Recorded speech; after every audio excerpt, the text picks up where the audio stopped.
আজকে সন্ধ্যা আপুকে পাত্রপক্ষ দেখতে আসবে। আপুর রুমে গিয়ে দেখি আপু মন খারাপ করে বসে আছে। আমি আপুর কাছে গিয়ে জিজ্ঞেস করলাম, আপু তুই মন খারাপ করে বসে আছিস কেন? সে বলল, ভাই আমি এখন বিয়ে করতে চাইছি না, তুই কিছু একটা করতে পারবি? আমি বললাম, মানে তুই কি বিয়ে ভেঙে দেওয়ার কথা বলছিস? সে বলল, হ্যাঁ। আমি বললাম, বিয়ে ভেঙে দিলে আমি কি পাবো বল? সে বলল, বল তোর কি চাই? আমি বললাম, আমাকে 1000 টাকা দিতে হবে, তাহলে চেষ্টা করে দেখতে পারি। সে বলল, ঠিক আছে। তারপর আমি আপুর রুম থেকে বের হয়ে আসলাম। সন্ধ্যা পাত্রপক্ষ আমাদের বাসায় চলে আসছে, সবাই বসে আছে আপুর অপেক্ষায়। একটু পর আম্মু গিয়ে আপুকে নিয়ে আসছে। আপু সবার সামনে বসলো। একজন আপুর নাম জানতে চাইলো, আপু নাম বলল। দেখলাম আপুর বয়সী একটা মেয়েও আসছে। মেয়েটা আপুকে জিজ্ঞেস করলো, আপনার সব থেকে পছন্দের জিনিস কি? আমি আপুর আগে বললাম, ময়ে ময়ে। মেয়েটা বলল, ময়ে ময়ে মানে কি? আমি বললাম, হিসাব বুঝো না, দুধু খাও। একটা ভদ্রলোক বলে উঠলো, এই ছেলেটাকে? আমি বললাম, তুই এখনো আমার পরিচয় জানিস না? আমার পরিচয় পাইলে তো এখন তুই খাড়াইয়া মুইতা দিবি, বহনের টাইম পাবি না। লোকটি বলল, কি অসভ্য ছেলে, এই ছেলে তুই আমাকে চিনিস? আমি বললাম, না তো, কে আপনি?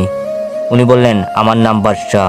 আমি বললাম, আপনার নাম যদি বাদশাহ হয় তাহলে আমার নাম কি হইতে পারে?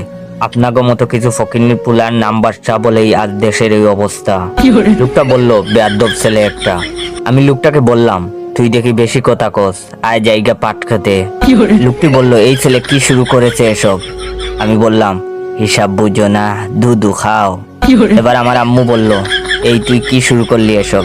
আপনারা কেউ কিছু মনে করবেন না, ও আমার ছেলে, আসলে আপনাদের সাথে মজা করছে। লোকটি বলল, এই পরিবারের কিছুতেই আমাদের ছেলেকে বিয়ে করানো যাবে না। এখানে কি আমাদের অপমান করার জন্য নিয়ে আসা হয়েছে? এই চল সবাই। সবাই চলে গেল রাগ করে।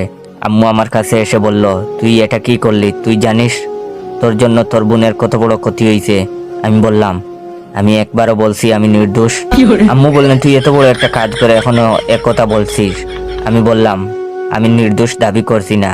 আমি যখন জানি আমি দোষী, তখন আমি কেন নিজেকে নির্দোষ দাবি করব? আমি দোষী।